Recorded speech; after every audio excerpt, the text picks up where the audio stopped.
you want to build out your gun with extra attachments but don't know how? Let's talk about muzzle devices, tracer units, and all things thread related on today's Tech Tip Tuesday. So you've got two main thread pitches in airsoft, which is the 14mm counterclockwise. Now, counterclockwise means that you rotate it the opposite way to your standard threads. So instead of lefty-loosey, righty-tighty, it's lefty-tighty, righty-loosey. Now, you'll find this on almost all AR pattern rifles or rifles, larger rifles with the external thread, as well as the AAP01, which I've got here to demonstrate it. Now, when you're removing the flash hiders off of models, make sure that you're checking for a little grub screw. Quite typically, you'll find there's a grub screw that's attached to the flash hider from factory to stop it from unscrewing. And before you remove that flash hider, you will need to undo that grub screw. Just be careful when doing this, as you don't want to damage anything.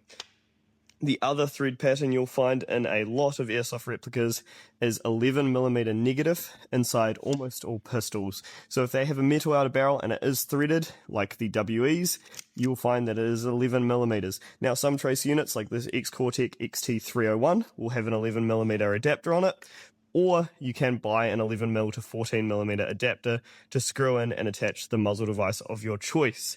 So that's the main two threads you're going to find. The only other one to be wary of is in some Eastern replicas, they will use a larger thread pattern.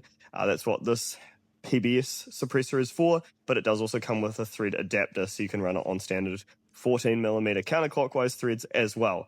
So now you know what the thread patterning is. Rifles and the AAP01 use the 14mm counterclockwise, and almost all handguns use the 11mm negative. So now you know what you're looking for. Let's look at the options that you can get. You've obviously got the flash hider, and then the direct thread suppressors like these two here. Now, if it's a flash hider, you can also normally pair it with a quick detach suppressor. These will normally come as a pair, and the quick detach suppressor will match the flash hider it comes with. So it's important that you get the one that works with itself.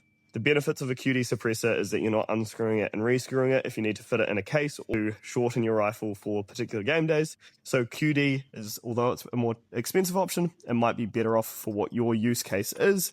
But if you're just going to have it on there permanently, one of the screw-ons saves a lot of money and still looks just as good. Now, what can your muzzle device do? On gas and electric platforms, it's not going to do a whole lot apart from muffle the pop of the gun, but there'll still be the noise of the gearbox itself. On HPA platforms, as there's not much noise from the gearbox, it's almost all from the pop at the end of the barrel. They will help with dropping the sound, but you can do other things on your platform with units such as tracer units. So a basic tracer unit like this flashes a UV sensitive, or flashes UV light into a UV sensitive BB like these tracers here, and adds a glow in the dark function to the round so that you can trace your shot and easily tell where it's going and more clearly see the players you are hitting.